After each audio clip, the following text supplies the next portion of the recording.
I want to bring in Dennis Gartman, editor and CEO of the Gartman Letter, and John Lonski, Moody's managing director. Dennis, to you first. You say Powell needs to call an emergency meeting of the Fed. Explain what that would do. Well, first of all, I think that he should. Will he? No, I don't think he will. But I wish that he would. He has to make some explanation as to why the Fed's balance sheet has been rolling down as far as it has for the course of the past 3 years. That's the damage that has been wrought. It's not the fact that interest rates have been moving up. It's the fact that the Fed's balance sheet has been rolling off. And Powell needs to make the statement that this is going to stop. But he can't because the president has made it impossible for him to do so. If the president would keep quiet for 24 hours or 48 hours and stop haranguing the Fed, perhaps we'd have some action on their part. But they can't take action right now. Otherwise, it looks like they're bowing to the president's whim, and therein lies the problem. So we have a stock market that's under duress, and it's going to continue, I'm afraid. You believe the chairman of the Federal Reserve, Powell, is endangering our entire economy, the stock market, and the well-being of Americans because he doesn't want to look like he's being punked by the president? I'm afraid that that's true. The Fed has to maintain its independence. If the president would remain quiet and not be as vocal with his opposition to the Fed's raising of the overnight Fed funds rate, you'd give the Fed the ability to act. But right now, the Fed doesn't have that ability, and I'm afraid that that's the position that they've been put in. Sad, but true. John, what are your thoughts?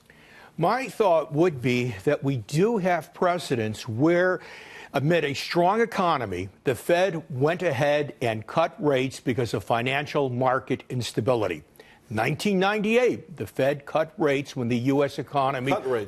Cut rates. What about they raising did. Rates? Yeah, raising rates. Forget about it. That's off the table right now. Fed funds futures assigns a 20% probability to as many as a single rate hike, as much as a single rate hike in 2019. They don't see it happening. 1987, the Fed cut rates again in response to the stock market crash of October 19th, 1987. So there is precedent, and we could go ahead and have Powell cite what happened in the past amid a strong economy. No, but Dennis, that being said, you mentioned Powell. Every time that I've seen him speak, I watched that Dallas press conference. I thought was really telling because he admitted that he's not even sure what his policies are going to, the impact they'll have, or there's no instrumentation to tell him the impact they'll have 18 to 24 months from now. It seems like they're pleased that they feel like, $50 billion a month in accommodation pulled out of our economy has been working swimmingly. Well, I mean, the economy has been doing quite well over the past several years, of course, and it's because of the expansion of the quantitative easing that began in 2008 and stopped in 2015. You had the fuel to sponsor for several years. You had the fuel to sponsor both strong economy and a strong stock market.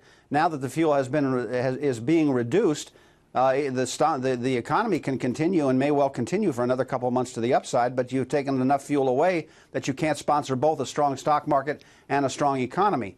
We need to have the Fed come out and say, look, we have rolled off, or we've allowed the balance sheet to roll down through maturity of assets, and we're going to stop that process. Do I think that's going to happen? I wish that it would.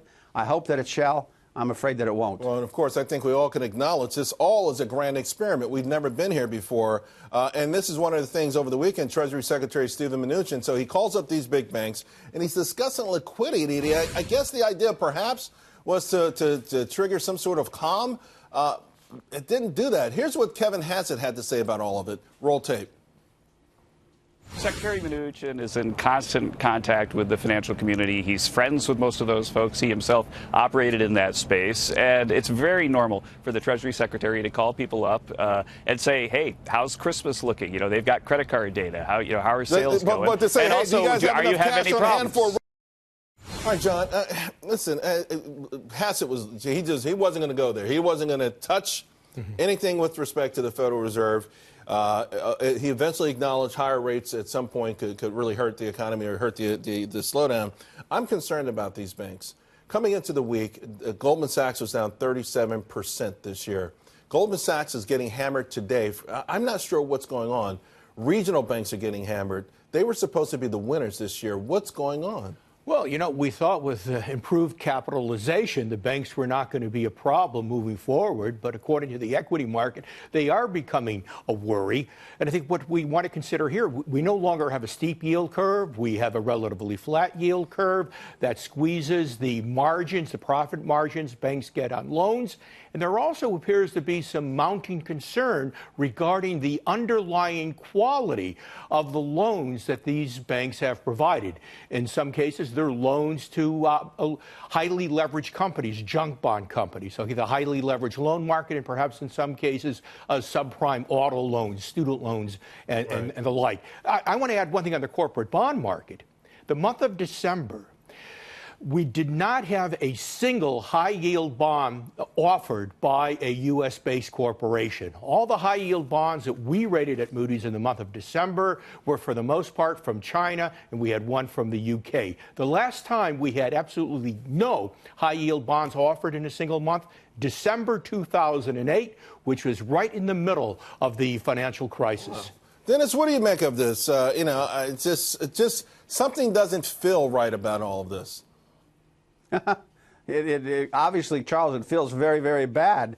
I trade only for my own account, so I don't run any other person's monies. I have a few millions of my own that I have at risk all the time, and I've been out of the stock market now for 6 months and sitting on the sidelines. The only thing I own are a few corporate bonds that I bought last week.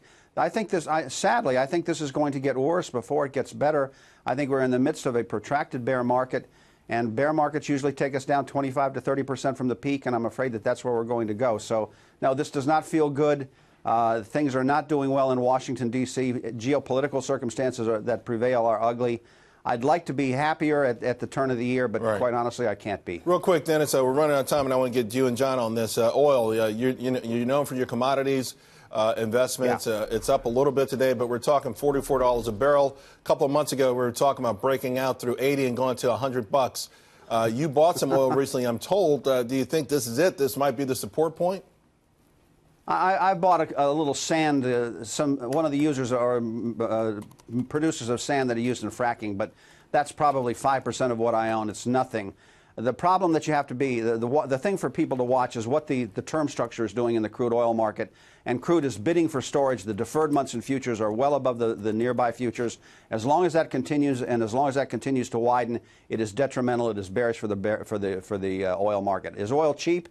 Yes, but can it get cheaper? I'm afraid that it can. Well, that's for any asset class these days. John, what do you make of it? Yeah. Lower industrial commodity prices, oil, copper, and other industrial metals and lumber are telling me that the world economy is slowing down.